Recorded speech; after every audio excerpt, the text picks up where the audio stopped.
মহাকাশ গবেষণার বেলুন এবার মহাকাশে ছাড়া হবে বীরভূম থেকে। আবহাওয়া সংক্রান্ত গবেষণার জন্য এমন স্ট্র্যাটোস্ফেরিক বেলুন মহাকাশে ছাড়ার জন্য বেছে নেওয়া হয়েছে বীরভূমের চন্দ্রপুরকে।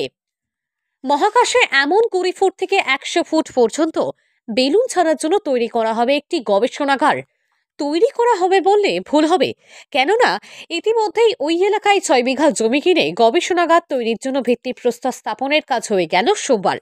দেখুন, মহাকাশ গবেষণা তো বহুকাল ধরে হয়ে আসছে।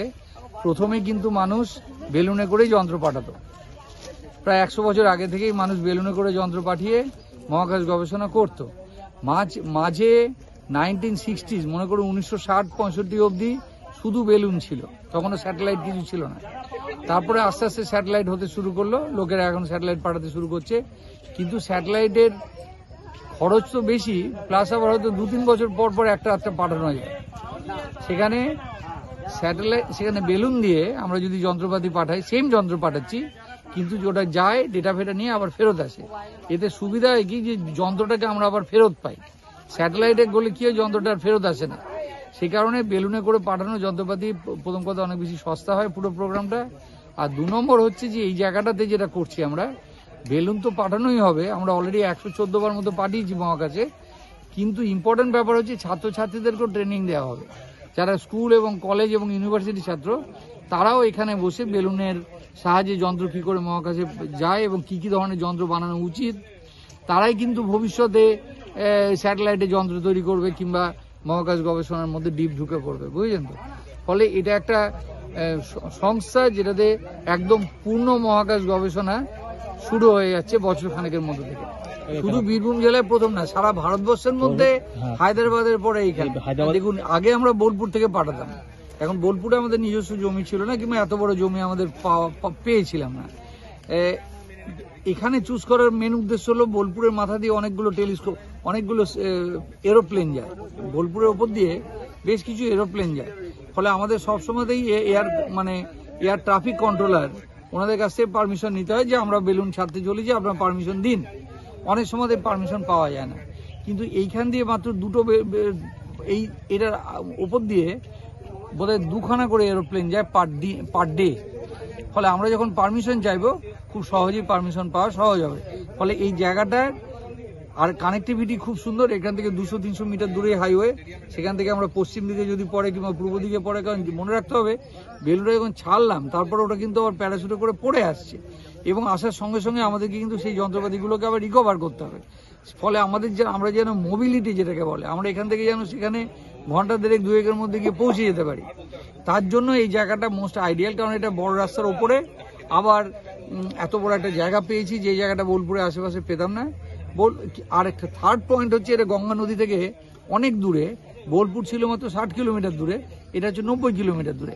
ফলে পূর্ব দিকে যদি যায়, তাহলে বেলুনটা যখন প্যারাশুটটা পড়বে, সেটা গঙ্গাটা ক্রস করবে না, কিংবা বাংলাদেশ ক্রস করবে না, কারণ এখান থেকে বাংলাদেশ 130 কিলোমিটার বর্ডারটা, আর বোলপুর থেকে হতো 90 কিলোমিটার বাংলাদেশ।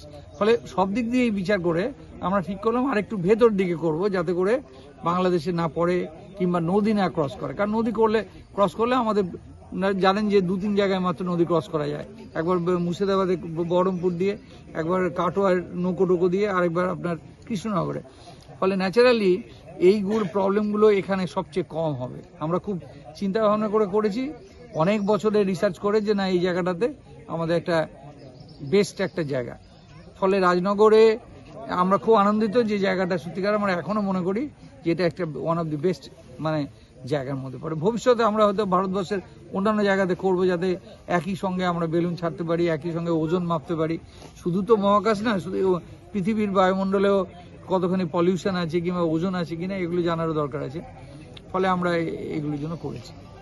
এই গবেষণাগার তৈরি করা হচ্ছে Indian centre for space physics সংস্থার তরফে। এই গবেষণাগার তৈরির পর বিভিন্ন পড়ুয়াদেরও মহাকাশ গবেষণা সংক্রান্ত প্রশিক্ষণ দেওয়া হবে বলেও জানানো হয়েছে সংস্থার তরফ থেকে।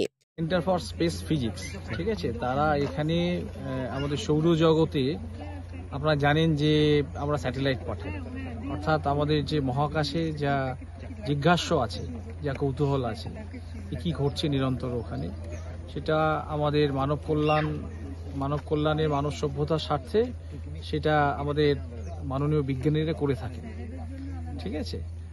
তো সেটারই আর একটা নতুন একটা দিক উন্মোচিত হয়েছে, সেটা হচ্ছে যে বেলুনে যেমন স্যাটেলাইটে আমরা বিভিন্ন ধরনের আমাদের যে ডেটা বা ইত্যাদি যেগুলো আসে এবং সেই ডেটা ক্যাপচার করার জন্য যে ধরনের যন্ত্রপাতি থাকে, বেলুনেও কিন্তু কম খরচে, স্যাটেলাইট অনেক বেশি খরচ হয়, বেলুন অনেক কম খরচে কিন্তু আমরা সেই বেলুন পাঠিয়ে মহাকাশে আমরা সেই যে ডেটাগুলো আমরা নিতে চাই সেগুলো আমরা পাই। তো এটা আমাদের আজকে আমাদের বীরভূম জেলায় এই রাজনগরের চন্দ্রপুরে এখানে একটি পার্মানেন্ট সেন্টার হতে চলেছে। তারই একটা ফাউন্ডেশন ডে আজকে, বা ফাউন্ডেশন লেইং হলো আজকে, ভিত্তিপ্রস্তর স্থাপন হলো, ঠিক আছে। তো সেটা আজকে হলো এবং এখান থেকে একটা পার্মানেন্ট হলে যেটা সুবিধা হবে সেটা হচ্ছে যে নিয়মিতভাবে এটা করা যাবে এবং এখানে ওরা এক্সামিন করে দেখেছেন যে এই জায়গাটা আমাদের পক্ষে খুব সুবিধাজনক, কারণ এরিয়াল রুট যেটা আর কি, অর্থাৎ আমাদের উপরের দিকে যখন এটা উঠবে তখন আমাদের এখানে প্লেন বা আরো অন্যান্য যে মানে আকাশে যে এগুলো থাকে, অবস্ট্রাকশন যেগুলো থাকে বা ইত্যাদি, সেগুলো এখানে মিনিমাইজড হচ্ছে, নীল বলা যায় বা একেবারে মিনিমাইজড হচ্ছে। সেই জন্য এই অঞ্চলটি ওনাদের পক্ষে অত্যন্ত সুবিধাজনক, সেই জন্য এখানে ওরা পছন্দ করেছেন। 6 বিঘা জমিও ওরা সিলেক্ট করেছেন, নিয়েছেন। এখানে বাউন্ডারি হবে, কনস্ট্রাকশন, ওদের একটা পার্মানেন্ট অফিস হবে, এখান থেকে সেন্টার হবে, যেখান থেকে নিয়মিতভাবে মহাকাশ চর্চার যে বিষয়টি সেটা এখান থেকে কিন্তু হায়দ্রাবাদ বাদে, ঠিক আছে, হায়দ্রাবাদ বাদে আরো ছড়িয়ে ছিটিয়ে ওরা করছেন। আমাদের সেই মহাকাশ যাত্রার মানচিত্রে কিন্তু বীরভূমের রাজনগরের চন্দ্রপুর যুক্ত হবে।